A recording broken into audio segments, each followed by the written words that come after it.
La sanación de lo femenino empieza con reparar el vínculo materno, porque ¿quién más que nuestras propias madres para enseñarnos lo que significa ser mujer y todo lo que ello conlleva?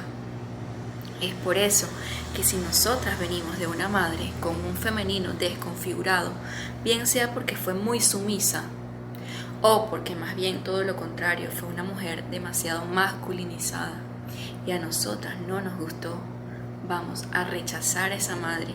Y rechazando a esa madre no solo la rechazamos a ella, inconscientemente estamos rechazando también toda la esencia del femenino.